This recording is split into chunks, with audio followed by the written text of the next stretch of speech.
we're in a new position. Caution for wild dogs. Enter the stadium section. Can't believe Danny missed it all. It make you leak out both ends and go racing in the rain. Get hounded by the crazy fans, but it's worth it all the same. Even if you're skunked by shame. Outside, inside out, racing to Viva Mexico. The push Stenhouse around, racing to Viva Mexico. SPG blowout, and Suarez got them loco. Several winds about, we're racing to Viva Mexico. Come on, racing to Viva Mexico. Racing to Viva Mexico. Once again, a fantastic song from Mr. Puke Combs. What's going on, ladies and gentlemen? Another edition of Happy Hour here on the Front Stretch Podcast Network. I'm not Trey Lyle, but I am Bryan Timothy Dalton Nolen, alongside my compadres and Dalton Hopkins, Michael Massie, and we have a very, very, very special guest for you from The Athletic. He is just come back from Mexico City. Jeff Gluck has joined us. Jeff, what's going on, my friend? How are you? Hola, mi amigos. I tell you what, okay, I know this is going to sound really weird, and I don't know why I did this, but I didn't eat. I got up really early for my flight this morning, and then I got home, and I was starving, and I was like, I got to go to some restaurant near my house, some quick things. I just got to get food, right? Like, it was already the afternoon. And I went to Chipotle after a whole week of Mexican food. And I had just told myself I will never be able to eat Mexican again. And because I just got spoiled forever. Like, it was so good down there, like real authentic stuff. And then I found myself at Chipotle, and I'm like, why? Why did I do this? But it was very weird because it's like I just gotten off the plane like 20 minutes earlier, and all week, like for 6 days or whatever, right? You're speaking to everybody in Spanish, and I had to like stop myself from ordering like greeting in Spanish and all this stuff. And it was very, anyway, don't go to Chipotle after you've been in Mexico for a week. Cause it's a letdown. It's a letdown. I was going to say, that's like comparing apples and oranges, isn't it? Like Chipotle to authentic Mexican food. Also, it would be funny if like you said the whole, hola, mi amigos, and all that to the 16-year-old working the counter. The 16-year-old making minimum wage that just got out of their high school class. He's like, what? It's just, okay. What the heck? Look, Yeah, man, I'm taking German. I screwed up a few times because I finally realized about, I don't know, maybe 2 days into the trip that like, I was walking around being like, hola, hola, but they don't really do that. It seems like they're more like buenos dias, buenas tardes, buenas noches for their greetings, right? They're not like, it seems like they're not launching out the highs. They're like saying good morning, whatever. But then I was trying so hard. A couple times I messed up my time of day, and I got totally weird looks. Like in the morning, one point, I just blurted out like, buenas tardes, and then like I saw the woman literally look at her watch, like she, like I was like, oh no, I was thinking it's not you, you're not wrong, I'm wrong, no, but it was cool. It was a interesting experience. I just got transported back to like 9th grade, where like I had to take a test and like remember that Buenos Tardes is the afternoon. But the thing, funny story, I actually was taking German at the same time. So I remember one time I saw the German teacher in the hallway, and it was the Spanish teacher in the hallway, and it was the afternoon, so I said, Buenos Abend, and Abend means afternoon in German, and she was like, what? And I'm like, oh God, like I got it mixed up. Oh no. But I want to transition over, though, Jeff. You were there for the first ever Cup race. What was the atmosphere like? Obviously, you and Jordan Bianchi explained it a little bit on the teardown, but for our listeners, can you just explain what it was like, not just on Sunday, but the entire weekend overall? You had a great piece about you talked with some fans. Just what was it like from your perspective about the trip? I've been trying to think about a better way to put this into perspective, like all day since last night. Because I feel like even on my own podcast, I like didn't do a good job of putting into words. I think the closest maybe example is like I think to the fans that I met and saw, that was like it was like F1 to them. Like you know how you see F1 fans all around the world, like when they go to Japan or when they go to Mexico or whatever, right? Like it's their one shot. They never get to see these people, and so it's like they're extra hyped up. They're extra like engaged, and just every moment is it. Because think about this, right? Like fans here, like we go to meetups all the time, right? And I'll see the same people maybe 4 or 5 times sometimes throughout the season, or maybe more even, right? And for NASCAR fans, especially in the South, it's not like one NASCAR race is everything to you. You know, it's probably number one, not your first race. Number two, it's probably not even your first race of the year. If you meet your favorite driver, it's not like you've been waiting 20 years for that, or 20 years to even see a NASCAR driver in person. You know what I mean? Or hear the engines. And so like, I think for these people, it was so emotional for them and like overwhelming for them, and their enthusiasm and excitement was so much because it's like they love something and they never get to experience it in person, and all of a sudden it's there, it's come to them, and it's just like this, it's sensory overload for them, right? Like they just can't believe it. They can't believe it's really there in front of them, and you can reach out and touch it. And so I think they were just, I mean, the stadium section, you know, they had this huge screen, and when the cars weren't coming through the middle of the stadium, everybody is pointed at this giant, big Haas type temporary screen, right? And so it's almost like a big watch party, except for when they're coming through there. And like something would happen, you know, somebody would like go 3 wide or rub somebody off the track a little bit, or there'd be a dicey moment. And the whole, we were inside the media center, right? Like, which is about maybe 200 yards or something from maybe the heart of the stadium, inside a walled building. And you could hear outside fans go, whoa, from watching a big moment on the TV. They were locked in. They were super into it. And it just made it feel so freaking huge and cool. It was just awesome. Like I just think, and I feel bad because I think some people on social media are taking it the wrong way. Like I'm taking a shot at a normal NASCAR race, right? I'm not. It's just that it's a different atmosphere. Like when you go to Kansas, it's just not the same as going there where you never get to see that moment, have that experience, you know? Yeah. I equate it to like, you know how like you shake up like a Coke can or something like that? Actually, I just had it happen to me a couple minutes ago. You know how you shake up like a Coke can? And I don't know. You should demonstrate that for us. Okay. Well, I'll be back in 2 minutes. Now, you know how you like shake up a Coke can and like it just kind of like sits there and like, you know, it's a ticking time bomb until you just open it up.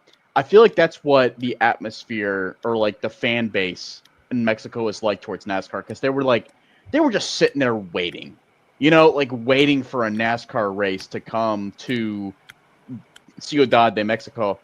And they came, and finally they were like, oh my God, here it is.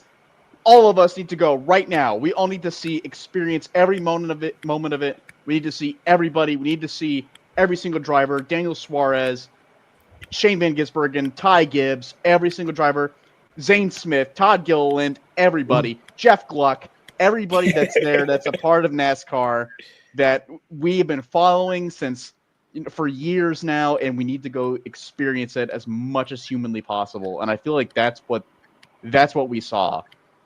And I also will say, like, I was talking to, I hope Tom's not upset about this, because we had a conversation about a week ago, and our editor-in-chief, Tom Bowles, who's been on this podcast multiple times, I talked to him, and he works for Fox, and he's like, look, like, you know, I wonder what the Mexico, like why all these sports are coming to Mexico and all these like fan bases, all these sports that are coming to Mexico and wanting to see what this fan base is all about, wanting to experience it. He's like, I'm really curious as to why there's this huge mass push to enter this market. And I'm like, well, think about it, because the fan base in Mexico, they love sports.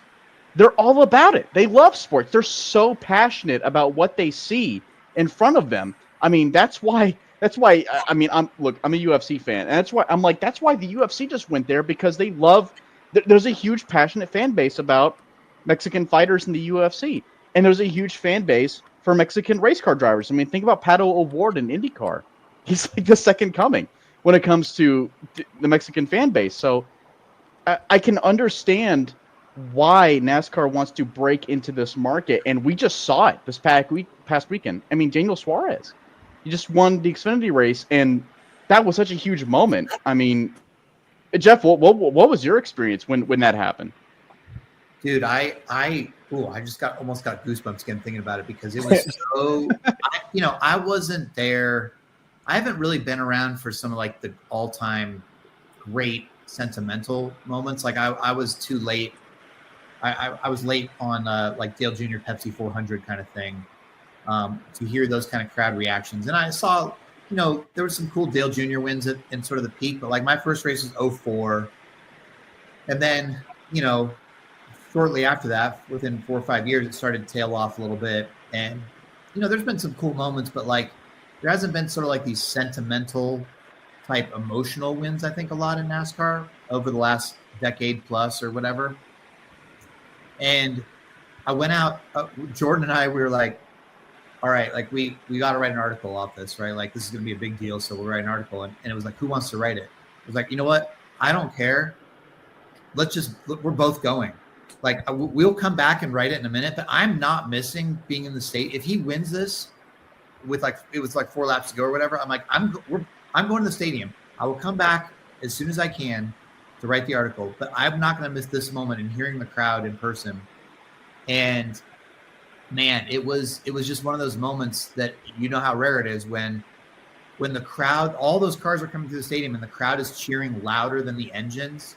That to me is like the telltale sign in NASCAR of something like huge happening, because engines are loud, a lot of cars. And they were just going so nuts. And it was just such this cool moment. And then, when he comes back through to do his victory stuff there and gets out of the car and is saluting the crowd and stuff. I mean, it was epic, I know it was just an Xfinity race, but it felt like, one of the bigger cup wins or something, right? Like it was just loud, huge energy. And I don't think I'll forget that for a long time, like that was just a really cool moment. So yeah, I think that to your point, like, I do think there's that sort of like release of energy, but it was also like, I would say that it was probably maybe, I'm going to say like 80 or 90% new fans that didn't know about NASCAR. Like there were that release of energy was definitely there from the traditional fans, but a lot of the fans were there, like had no idea. Like I was doing the tweet up, right? And I had my little group of like 20 people, which was great. I mean, it was so fun to talk to everybody. But then like they could see that, I just had a NASCAR lanyard and they had no idea who I was.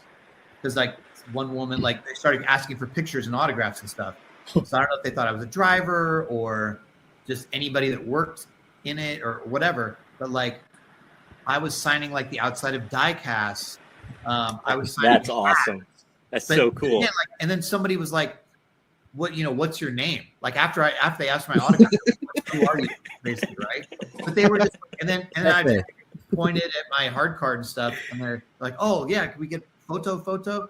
So they're like, "Okay, I don't know who this guy is, but I just had him sign my hat, and I want to get a picture with him. Still have no idea who he is." But it was just, to me, it was like that was how enthusiastic even the non-fans were about NASCAR. That's why they were chasing Todd Gilliland through the fan zone, right? Like, I don't think they knew who Todd Gilliland was. They're like, that is a NASCAR driver. oh my gosh. Like, I don't think those were like massive Todd Gilliland fans. I'm sure some were like, oh, I know who he is. But they were like, it was the opportunity to see and touch something that they don't normally get to do. And that was what was so unique for them about it. I saw the Mass, really fast. I saw the video that you put of Todd Gilliland, and it literally felt like it was like Dale Jr. walking. That's what I thought. Like, it was wild. Like, and before one more thing, you said in that video of Bubba Wallace, the smile that Bubba Wallace had when he was getting greeted by fans was so cool because he was so happy, and the fans, they were showing the love right back. They were just so happy that they were there. It was really cool to see. No driver got booed in driver intros. Even Joey Logano. Even Joey Logano did not get booed in driver intros. Yes. What about Denny Hamlin? Denny wasn't sorry. there. Yeah, that's right. Denny wasn't there. Yeah. So okay. Yeah. No, I guess no boos. No, I think if we open up the fan vote, the popular driver vote, or tell those people down in Mexico to start voting, Todd Gilliland might dethrone Chase Elliott based on that reaction. And that one video you posted of McDowell, I thought we were losing Michael McDowell. I was walking to the tweet up, and it was the second tweet up. We had to do two. The zones were all separated, and it was a really, really, really long way. So like, I'm walking sort of like this back pathway that connects the zones that the fans can't go on. And McDowell's coming toward me with this PR guy on a golf cart, and they stopped the golf cart, and they're like, dude, Jeff, oh my gosh, you just missed it. The craziest thing ever. And I like laughed because I thought they were kidding or something. You know, like, I just thought, well, I don't know what they're talking about, but like, I was like, haha. They're like, no, really, like the craziest thing ever just happened. And I was like, oh, really? What? They're like, we'll send you a video. Hang on. So they drive off. I look at my phone. The videos come through. I'm like, oh my gosh. And then that's what I waded into for the, for the tweet up and stuff. Like it was, I was like, oh my gosh, this is, I need a pathway out of here after a while and I don't mean that in a negative way at all, but like I was trying to wrap up the tweet up and people kept coming and seeing more people taking pictures with me. And it was like snowballing. And again, this is not because of me. This is just, you walked a NASCAR person out into the fan zone and it was like, people were just like, whoa. And it was just so neat to see how much that, again, like meant to people that, again, this sport, you wonder how much you could replicate this around the world in other countries. Like if this is like this in Mexico, what is it like in Canada, in Brazil, over in the UK or whatever? Like, would people embrace it the same way? I bet they would. I think so, because I think just us American NASCAR fans are spoiled. We are, especially like in the Southeast. And like, there's so many races you can go to. There's so much access you get, and we're like numb to it. And yeah, and the whole deal with like the cheering and stuff like that. Like we have such short attention spans here that if there's not wrecks, if there's not a bunch of passing, we're like, this race sucks. But these people, I mean, around the world, they'll sit there and watch a soccer or a football game that's 0-0 for 80 minutes, and then somebody kicks a goal, and then they finally just lose their minds. And like, wars have literally begun over soccer matches. Okay, over football matches. And you know what's funny? I was thinking about this yesterday too, because I thought, man, if you're ever going to have one race that's perfect for somebody to win by 16 seconds, it would be in an F1 track. Mm-hmm. You know what I mean? Like they probably didn't mind nearly as much as if that happened at Watkins Glen or something like that. Like, my poll would have just been like the most putrid 20%, whatever. But I mean, I think they didn't mind it too much. I was messaging with this Kyle Busch fan. I felt bad for him. Like I had talked to him for my story on the first day, like how excited he was to be there. And this was the guy that was telling me like, oh my gosh, like the next gen car, seeing it in person is just so beautiful and amazing. And I'm like, wow, I've never heard anybody say that, like that's interesting. But so he's a big Kyle Busch fan. He's like, I'm finally getting to see Kyle Busch. Like, oh my gosh. And then obviously yesterday in the race, Kyle Busch crashes out on like 7 laps. And I messaged him today and I was like, dude, I thought of you. Like, I'm so sorry. And he's like, oh no, it was still cool. Like, it was still a great experience and it happens. Don't worry about it. He wasn't like, oh, my whole experience is ruined. Like, he was like, no, it was still great, you know? So just goes to show you. It's last thing here before we transition to the actual race. I think Michael said it best. Like, we're so spoiled. Like, Jeff, you live in Denver. I live in Idaho. I have to drive somewhere to get to a race. I mean, Portland's like 8 hours away from me. And this, no disrespect to you, Michael. Michael is like 10 minutes away from the Richmond racetrack. He can drive to Bristol. He can drive to not the point. He can drive to Bristol. He can drive to Martinsville. If he really wanted to, he can drive to Dover or Charlotte. These fans, and you talked to one, I think, during you shared this story on the teardown. I think he was at the race at the time nationwide in 2008. He's been waiting and waiting and waiting for it to come back, and now that he's come back, it's just he's fell in love again. And it's stories like that, Jeff, that is just like, this is why they went to the race. And obviously we saw pictures. Most people weren't wearing like their favorite driver. They were there just because they wanted to see it. And I think NASCAR gained a lot more fans just because of this weekend, and bringing new eyes to the sport is never a bad thing. Yeah, I really can't. These two women keep coming to mind. I posted them in my X account of the ones that had made the custom Denny Hamlin shirts. And they had taken the bus for 13 hours. They said they lived in very, very southern part of Mexico. And this one woman, she was saying she was like an accountant. And I guess in Friday, every other Friday is like their big pay period in Mexico. And she'd taken Friday off to start taking the bus. And her boss was like really upset with her for taking the time off, she's an accountant and all this stuff. And she's like, I had to do it. Like, I wasn't going to miss this. I had to be there. And so she and her friend take the bus 13 hours with their custom shirts, custom hats. And like, before the races even started, they're like, oh my gosh, like, we're absolutely doing it again next year. If this comes back, we will take the bus 13 hours again. And like, I was like, well, have you guys ever gone to a race in the US? Like, you love it so much. Like, we just can't. Like, we don't have the means to get there. We don't have the resources to get there. Wow. Like, and we can't fly. Like, we can travel by bus, you know, like they put their means toward doing this, you know what I mean? And like, I was just like, man, that is freaking awesome, you know? And so, yeah, it was just, again, I could go on, but it was just badass. We'll move on into some racing. I did want to ask one quick question, and we'll just one word responses, I guess. I'll go around the horn here.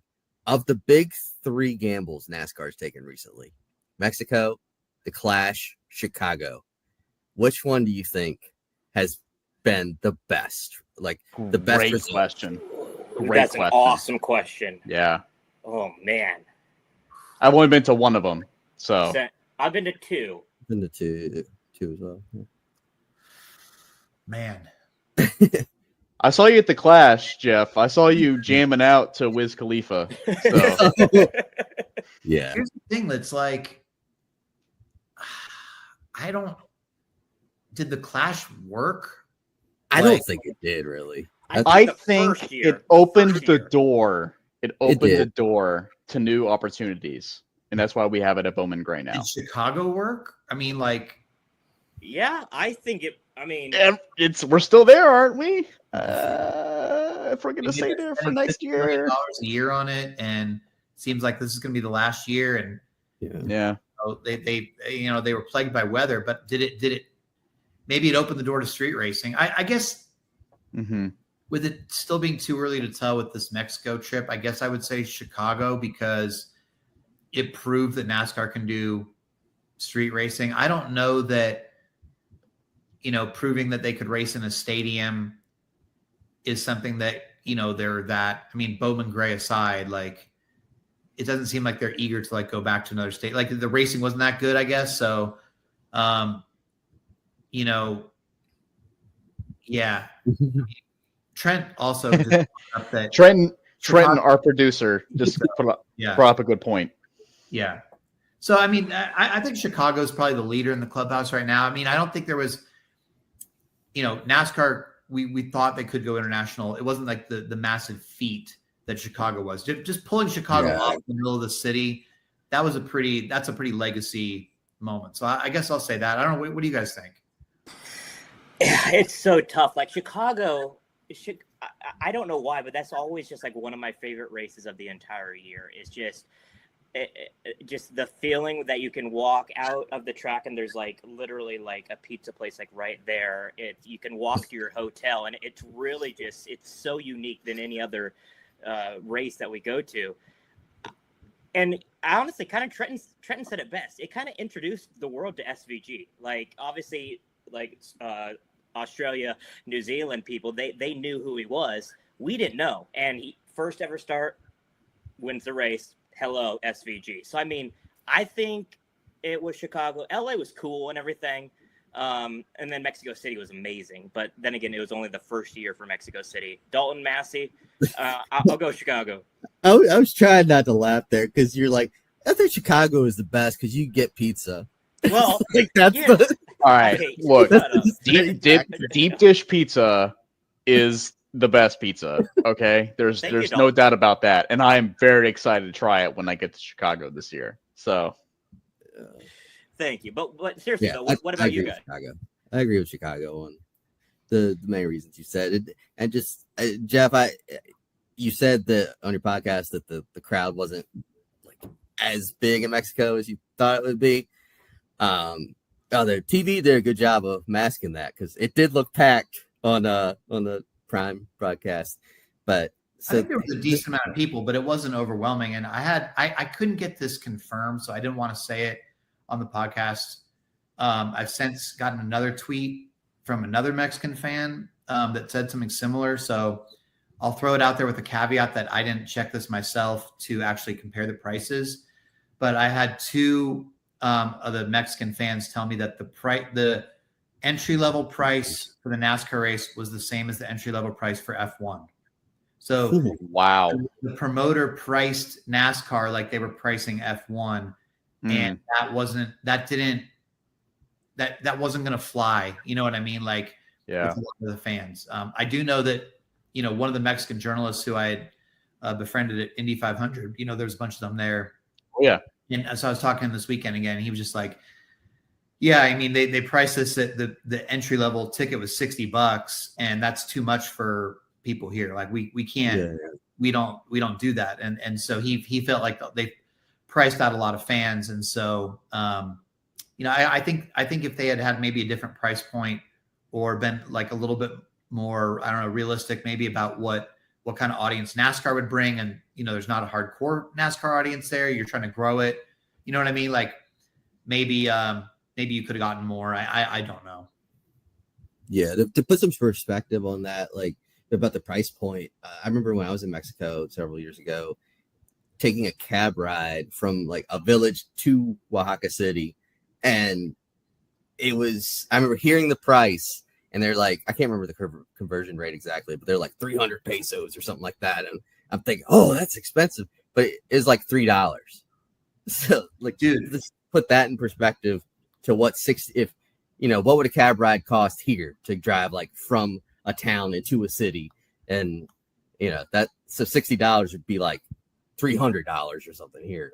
It was insane. Like everything is so affordable there, obviously. And so, yeah, you can tell that, they're probably not making as much money because like to your point with like the Ubers, for instance, right? We were told just to be on the safe side, request an Uber Black everywhere you go, which obviously if you do that here, you're spending a lot of money. Yeah. So I think I probably took 8 to 10 Uber rides this week all over town to the track, all the stuff like that. And like, I don't think I ever paid more than like $30. Like one was like 45 minutes, with traffic and stuff. And like, you're in these like the nicest cars, like, I mean, I think the hotel rooms that most people paid for were like $150 a night or something. I mean, like right downtown. And it's the food was cheap. Like, everything's, so I could see where $60 would be like, what? Like, no, I don't even know NASCAR. Like, I'm not going to go, but there was a lot of people that went still. I just thought there would be a little bit more of a crazy attendance number, Yeah. We can move on from there to the race. A big topic that's been going on since then. SVG, he wins the race.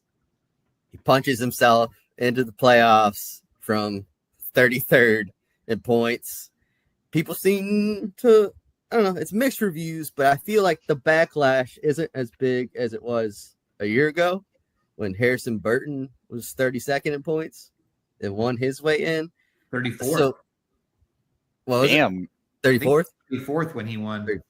Yeah. Okay. Damn, Massie, you kind of stole Brian's thunder there. I stole his thunder. I mean, he's the host. Like, I Yeah. mean, Oh no, I told him. No, I he set said me go up to, for it. and Yeah, I took this set on a him up. detour by asking that question. okay. No, so Burton, SVG, we're seeing some comparisons on the situation.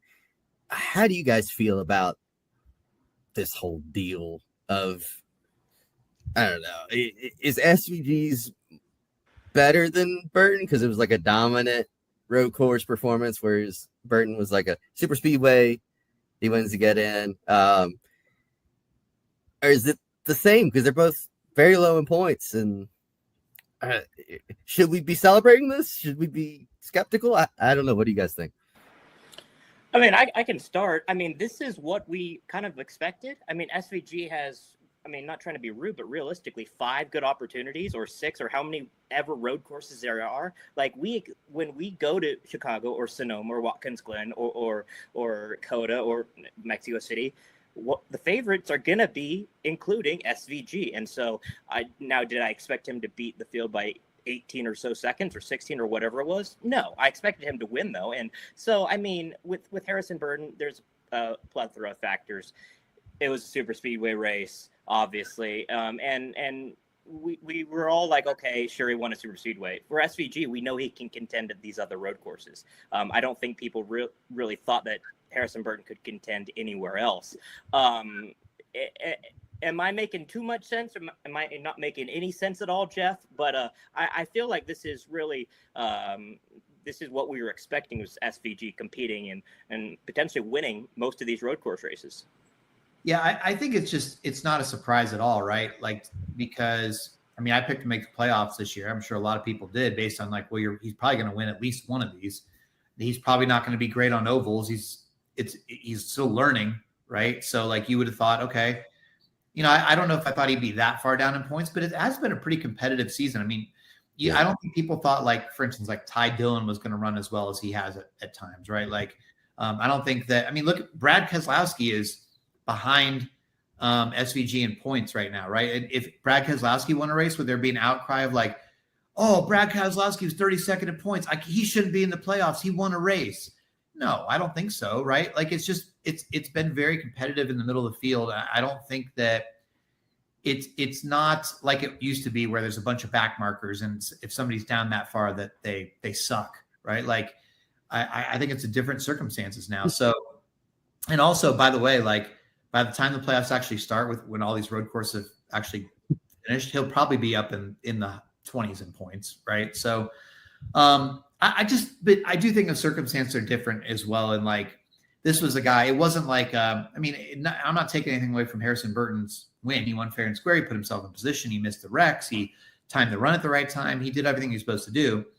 But SVG went out there and waxed the field and proved he was the best and pulled away from everybody on the last run and saved his tires and executed flawlessly on a weekend where he didn't have his engineers at the track until the last day, when he was the last driver to arrive because his plane almost freaking crashed. And when he was battling, obviously, a stomach ailment, to put it nicely, he still went out and did that. Like, the guy is just otherworldly. He was the best. He smacked everybody down. And guess what? Like, there's a bunch of road courses to give this opportunity for somebody. This is how the system's set up. Now, I get that people don't like the system, but it's nothing new. I don't know why suddenly the outcry today, instead of being like, man, that was he sure went and earned that, people are like, he shouldn't have been in there. I think that's sort of like the wrong narrative for me. Yeah. It is funny that he would be a top 3 seed in the tournament. I hate how they're seeding that. I really hate how they're seeding But like, here's the Yeah. thing, Jeff. Like, Pretty what did they do about Denny with like it, since he missed it? How are they going to seed him? Like, I don't. He's get, the number 1 seed. It Yeah. says. Yeah, he won. I mean, SPG helped him get top 2 at least. Like, I don't. It's so dumb. did they use Ryan Truex's position? It's just on the thing they put out, Denny's was blank. So he would, I think, if it came down to a tiebreaker where there was 3 winners, he'd be, well, I don't know what his second best finish will be. But basically, it's not going to matter now because, like you said, Michael, like he'll be a top 2 seed because SVG's win didn't even count. So he'll have whoever wins Pocono, I guess, will be ahead of Denny. Maybe. Again, we don't know where Denny will finish this week, but yeah, I mean, it's just, I think Hocevar is like the 32nd seed right now. So if Hocevar is going to be super low, like, and he pulls an upset over. So I don't know. Yeah. We'll get to Hocevar in just a little bit. Dalton. Your comparison between Harrison Burton and SVG, is it fair? Is it foul? What's your take? I mean, look. So, Jeff, I don't know if you know this, but we've got a draft when it comes to the happy hour cast, and we all drafted. I think it's 5 drivers. Guys. Is it 5 guys? Yeah. We each drafted 5 drivers when it came to the actual, like, we have a draft going on for drivers, and I picked SVG because I knew that this was going to happen. So while Trey is not here, I want him to know that I was right and he was wrong. Now we have a running joke where, I picked Chris Buescher to win the championship in 2023 after he won 3 races. We have a running joke that I picked Chris Buescher for everything. He's still finished in the top 10. He's still a very good road course racer. So I got some pretty good points this weekend. So everything goes to show that I was right about SVG, was right about Chris Buescher. And now we're about to have a lot more road course races. We're going to have Sonoma. We're going to have Chicago. And then sooner, we're going to have Watkins Glen. We're going to have the Charlotte Roval. And we're going to have all of these road course races where SVG is going to be a favorite and Chris Buescher is going to be a favorite. So I knew this was going to happen. I knew that SVG was going to be very good at Mexico. I'm happy that he was. But that goes into the point of that. I was gonna say, are you making a point or are you just fluffing? I am. That's what I was thinking. I am. Are you taking your victory lap here or it's something? both. It's both. I mean, I just wanted to go to show that I was right. But it's both. And that SVG, Who's leading the standings? Yeah, whatever. But I just want to go show that everyone expected SVG to be good at these road course races. And for him to win at Mexico, I don't think a single person was surprised to see that. When Harrison Burton won at Daytona, everybody was surprised to see that. Even though Daytona's kind of a wild card race and, it's kind of a crapshoot. So I don't want to say it's a skill-based issue. I don't want to say that Mexico takes more skill to win at, because Daytona's, it does take talent. I mean, that's why Denny Hamlin's won 3 Daytona 500s, right? But it's very difficult to sit there and say, oh yeah, SVG and Harrison Burton is on equal ground because they both won in a crapshoot setting. That's not true. SVG is a very good road course racer, and there's a reason why he won at Mexico. Is because he's very good at what he does. He's very good at turning right, better than any other NASCAR driver right now. Period. Any of them. So maybe the best road course driver of all time. I mean, that's a debate on its own. But I personally think they're not equal. SVG deserves this. We all knew he was going to make the playoffs because we all knew that he was going to win on a road course race. Harrison Burton was a little bit more surprising, and that's why they're not equal at all. I mean, could you imagine, and this is for anybody, could you imagine Marcus Ambrose in this format? Could you imagine a guy like Robbie Montoya in this Juan Pablo Montoya in this format? This would be incredible. I mean, Juan Pablo was up there. What was it, 2009? He was up 10. there. Yeah, he 10. was up there contending for the championship. And that was with 2 road courses. I mean, he would be thriving in this. It's wild to see. And I know it'll never happen. I'd love to see Marcos run like one more race, but I know he's having fun post NASCAR career. But I mean, I just think back of what if Marcos was running in this type of schedule where we had like 6 or 7 road courses. It's a woulda, coulda, shoulda in my brain.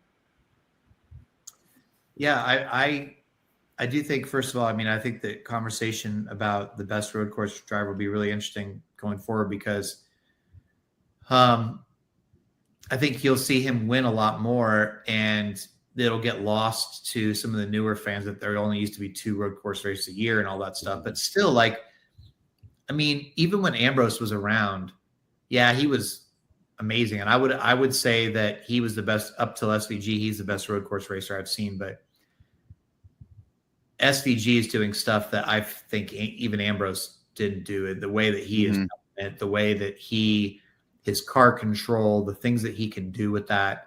I mean, he's really next level, I think. And I feel bad in a way for AJ Allmendinger because I think without I think SVG's success has probably taken a toll on Allmendinger.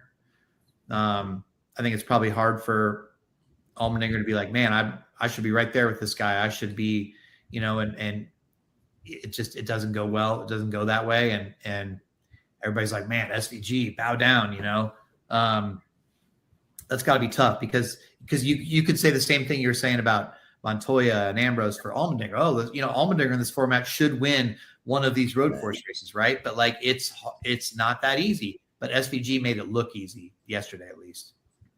I think he's got a better car than those guys ever did too. Like I think Trackhouse brings pretty good road racing cars, whereas like Ambrose, Richard Petty Motorsports, or like the Wood Brothers, that JTG car, like they were never that good. Same with Montoya, Ganassi. Like Ganassi, I know they had that 2010 year that was really good, but like they were never great. And Allmendinger, he's colleagues good. They're not amazing either. So I feel like that helps SVG and will help him to get more wins as we go through some of these other road courses. But yeah, he's not to take away from his talent at all. He's still pretty amazing, and just to hop in here right away and be this good at cup racing. And I know he's got the similarities from the Australian V8 cars, but it really is impressive. I will say, when the Harrison Burton win happened last year, I was kind of outraged at first. But somebody made a good point that, like, is the guy 16th in points really going to make that much more noise than that somebody 34th in points in the championship? And maybe. But, like, right now, Michael McDowell, he's 16th in points. He could win a race or something, move on a round or 2 in the playoffs, but do we really think he's going to make like the championship 4 and compete for the championship? I don't think SVG or Harrison Burton will either. So I don't, at the end of the day, I think those last couple spots in the playoffs don't really matter. I wish they'd trim it back to 12 just to make it more like elite. But yeah, so I'm not as up in arms as I guarantee you. If you did it 12, then a win wouldn't guarantee you that you'd make it. Plus, you would almost have to win. Like Chase Elliott would be like, hey, I'm having a great season, but it might not do it because if there's 12 winners, I'm done, right? Isn't there 10 winners now already, I think? I think there's so. 10 winners. Yeah, I think we're at 10 now, yeah. Correct. We are at 10 now. So you pretty much but at the same time, too, you're not going to win the championship or make it very far if you don't win in the playoffs either. So yeah. Can't win in 26 races, you're not going to win the championship. So what's the conversation even about in a way, right? Like, yeah, I don't know. I don't know what the right thing to do is, but I don't think that. I think the conversation, like you said, is sort of misplaced in that, like, okay, Priest got bumped out now. You know, he's now he was the last one in. Now he's the last one out. You know, next is Busher. Next would be Bowman. Again, like you're not looking at any of those guys and going, man, that's even a championship 4 threat. Maybe they could have a dark horse final 8 run, but you know, are they going to beat Byron, Larson, Bell, Blaney, you know, Logano when he gets hot, when his annual getting hot type of Reddick, whatever. Like we know who the real contenders are for the most part. So the rest of it's just sort of noise, and then they fall off after a couple rounds. Last but not least, there was some shenanigans, if you want to call that, after the race. Once again, Ricky Stenhouse Jr., Carson Hocevar got into it. Mr. Dalton Hopkins, you wanted to talk about this. Once again, we are talking about something that involves Carson Hocevar and a driver getting mad at him. This time, once again, it's Ricky Stenhouse Jr. Dive on into that for us. Yeah. Look, I put out a tweet. I want to say it was about 3 weeks ago, maybe 4 weeks ago, about Carson Hocevar. It was Kansas weekend. About Carson Hocevar and saying that I think he's probably one of the most outgoing drivers that we have right now. And since then, he's gotten into a little bit of trouble. At Nashville, I saw that firsthand as I was also at Nashville, and I got to see Ricky Stenhouse Jr. Not very happy at Carson Hocevar. And then after an incident they had in the first, I think it was the first stage of the race, and they both got into a little bit of trouble there, and Rick Stenhouse ended up in the wall and out of the race. And then afterward, Stenhouse said that he was going to go talk to him. They had a phone call, and after that, they said that it was okay. Stenhouse said that it was fine. And then at Mexico, Hocevar locked up his brakes while he was a lap down and hit Ricky Stenhouse and sent him spinning in the stadium section of the racetrack. And then he leaned into his car and said, after the race, he leaned into his car and said that I'm going to beat your butt, basically. So when we get back to the States, which I also thought was interesting. So it seems like the beef is real now. It was dead before, but now the beef is real between Ricky Stenhouse and Carson Hocevar. And this is not the first time we've seen this between Carson Hocevar and literally any other driver. So I'm kind of interested to see what you guys think. What's going to happen in Pocono or if it hasn't happened already, I guess, because Ricky Stenhouse and Carson Hocevar seem to have some kind of issue right now. And I don't really know how it's going to go, because I don't know if I've ever seen Stenhouse this upset at a certain driver. Jeff, I think you have actually the most experience here, way more than Massie. We joke about how Massie's an old man. But Jeff, I'm really curious. No, that's not what I was saying. But Jeff, I'm curious as to what you think about this whole dilemma between Carson and RSJ. Yeah.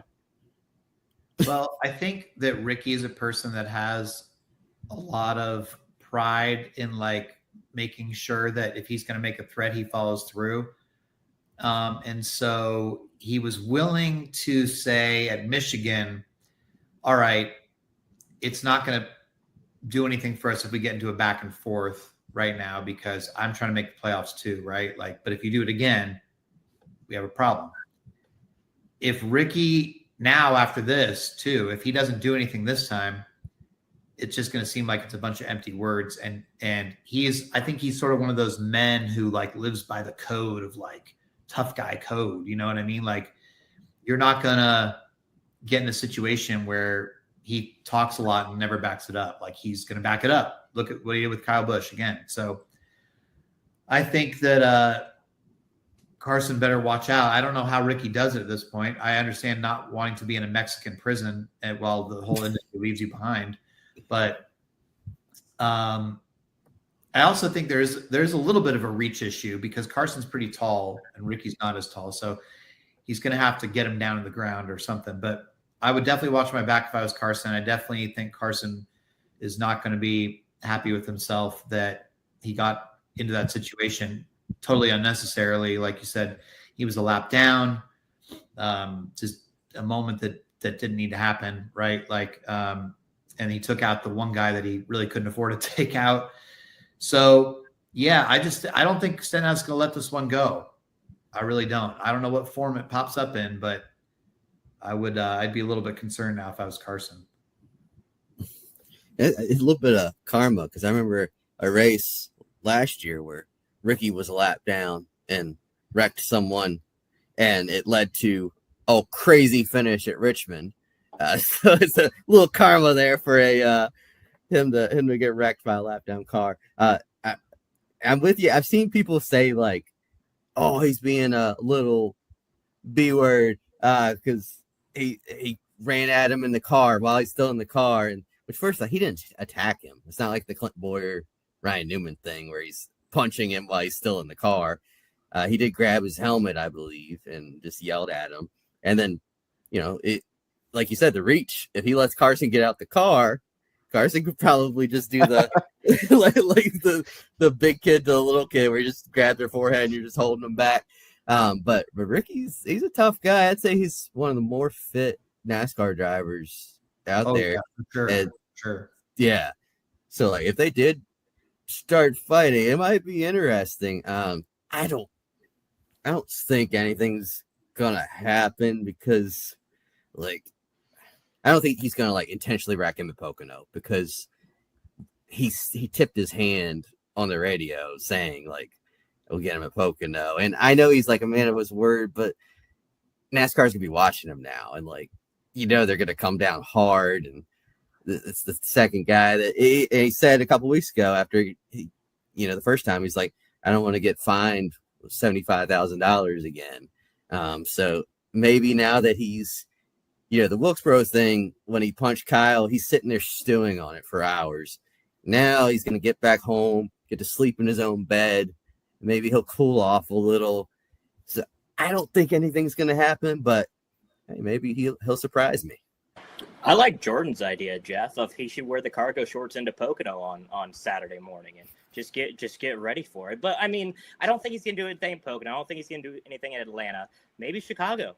Maybe I accidentally overshot the corner and Hocevar was right there. My bad. I mean, there are a lot of ways that he could do it, quote unquote, not intentionally. So we're just gonna have to wait and see what happens. I know you got to run in a little bit, Jeff, so we'll dive on into our fourth and final topic. Obviously we went to Mexico City for the first time, and the first time heading out of the US for the NASCAR Cup Series. For any of you guys, what other countries would you like to see that NASCAR and the NASCAR Cup Series visit? Dalton, do you want to go first with this one?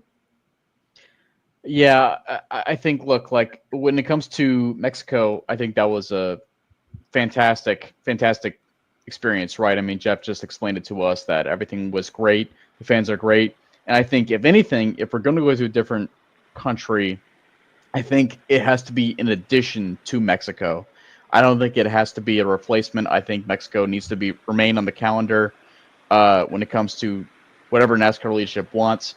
But look, for the last 10 years or so, okay, I have been saying that Circuit Gilles Villeneuve needs to be on the Cup Series calendar because those races were fantastic. I loved watching them when I was a lot younger, watching the Xfinity races there, and I really hope we get to see more of it when it comes to the Cup Series because that track was fantastic for us. It produced almost every year. I think every year was a fantastic finish for Canadian fans, and we need to see more of that. So we also have some Canadian drivers too. So let them experience it. Let them be out there and let them. If you got to bring the Truck Series out there, fine. I mean, we had the Truck Series at Mosport. Let Stuart Friesen be out there. He just won recently at Michigan, so bring him out. Like bring him out to Circuit des Villeneuve. Let's have a Canadian race out there. But that said, I just put out an article yesterday, thinking out loud, and it was about how basically the borders have expanded for NASCAR after this successful weekend at Mexico. I think the world is now NASCAR's oyster. We can go almost anywhere when it comes to a Cup Series race, and I hope we see more of it. I think Canada is the most logical choice next. Jeff, I'm really curious, as to somebody who's a much more of an insider than any of us. I'm really curious to see what you think about all of this. Well, there's been a lot of talk about the Brazil thing, which I certainly think it sounds like where there's smoke, there's fire kind of thing. At some point, they want to get there. But for me, I would like to see NASCAR get to Europe. And I think that a great place to do it would be Zandvoort in Belgium. It's near Amsterdam. I think there's a lot of Dutch fans. That road course, if you recall, has a little bit of banking, and I believe it's dropping off the F1 calendar soon, isn't it, or something? Is this last year or something like that? But I was talking to the last couple of years of the Indy 500, the guy that calls the NASCAR races, the NASCAR races for Dutch TV, has been at the Indy 500, and he's even said that that NASCAR has shown some interest in coming there, talking to that track or something. At least I don't know if they've actually taken a visit there or something, but he knows, because he calls the races for the Dutch TV, and he says there's a decent amount of NASCAR fans that would be in the Netherlands. And then the Netherlands, you could get there from anywhere in Europe very easily, right? Like Amsterdam, you can take the train there from anywhere, or you could take a really cheap flight if you needed to. But you could pull fans from all over Europe and go to Zandvoort, and especially if apparently it's like right by the coast, beautiful, and you'd have to keep if the crew guys were worried about getting themselves into trouble in Mexico, you'd have to keep them away from the red light district in Amsterdam. I didn't want to say it, Jeff, but you said it for But us. So thank you. But you know what? If that's how they function, if that's how they work, I mean, let them run. Let them run. Let them play. They would probably enjoy themselves, a lot of those crew guys, I'm sure. But yeah, I bet that would be a popular, more popular in the garage than we think. Maybe, I don't know. I've been to Amsterdam. Let them run. Let them have fun. Do you got stories, Dalton? Do you have stories that none that I'm going to share here? Okay, let's make that very clear. Okay, it's probably smart. I walked through the red light district, but I was with my wife, so nothing bad happened. Very Smart fair. man. See, I was 18 at the time and did not have a significant other, so. Yeah, I don't think my wife would actually let me go, even though it was a work trip. But that's a story. It's for a beautiful day. city, though. I mean, Amsterdam is gorgeous, and it's Beautiful. a great, wonderful place. So very historical. I saw the Anne Frank house, so it was great city. Yeah. Massie, what about you? I think back in 1988, NASCAR went to Australia, and I wish that the Thunderdome was still there, but I don't think it's with us anymore. But I'm sure there's some good tracks around there with all the talent they produce there. And let's give, I don't know what there is in New Zealand, but if there is something there where SVG could have like a home race, just something in that Australia, New Zealand region, I think would be really fun to go to. And you can get a bunch of supercars drivers in the race too. And yes. Yeah. They're already all coming over here, so they already know that SVG has broken the barrier. Any supercars racer that comes over is immediately going to be successful. So they got to just come over and just be good at what they do. I mean, Marcos Ambrose paved the way. Go to Australia, or go to a road course in New Zealand. I don't know any, but just go there, and even if it's an exhibition race, just bring them on, and let's just watch the Aussies or the Kiwis come over and just beat all of our favorite drivers' butts. Okay. I love that idea. I mean, listen, if NASCAR wants to go to the route of WWE and UFC, they can go to Saudi Arabia and take the oil. Go to Riyadh. I'm just saying. Look, if they can actually pull off that track, that would be so cool. If they can actually pull off the design of like that one hairpin corner that's like, what is it? Yeah, like that's way above. Like if they can pull it off, if they can build it. I'm all for it. I'm all for it, man, for sure. I don't know how you make that safe. Like that, I feel like that you're just asking. You can't. You can't. I'm just saying, but no, I love the New Zealand or Australia route. I think that would be fantastic. But final things here, Jeff. We know you got to run here. You had some great stories on The Athletic, my friend. Let our listeners and our viewers know what you wrote about from Mexico City, and then do you have any articles that you're cooking up that are going to come out later this week? Yeah, this week I talked to Latart and I talked to Alex Strand, who's the head of Prime's coverage. I talked to them about the burn bar, like how they came up with it, what the technology was behind it, and obviously it was a big thing in Michigan. It'll probably be a big thing in Pocono too, in terms of the fuel saving. So I'm gonna write that this week. I got a 12 questions with Christopher Bell this week, but honestly, like I think it's still my pinned tweet maybe. Like I have this story up where I talked to these Mexican fans that were diehards and about their first experience seeing it, what it was like in person, for them. And I just thought it was so cool. In fact, like SS Greenlight Racing got in touch with one of the fans from the story and at the last minute and gave him VIP passes for the Xfinity race on Saturday. That's awesome. He got to go. He was just going to be in turn one. And all of a sudden he is like in the pits, in the garage for the race. Like he was just on cloud nine and was DMing me pictures of like, oh my gosh, I saw Suarez. And so, again, cool stuff like that. But yeah, it's I think I might leave that one pinned for a couple more days because I was proud of that one. That's awesome. I love seeing those real stories, those real genuine emotions come out in an article form. Definitely check that out. Dalton, you're going to be at a racetrack on Friday.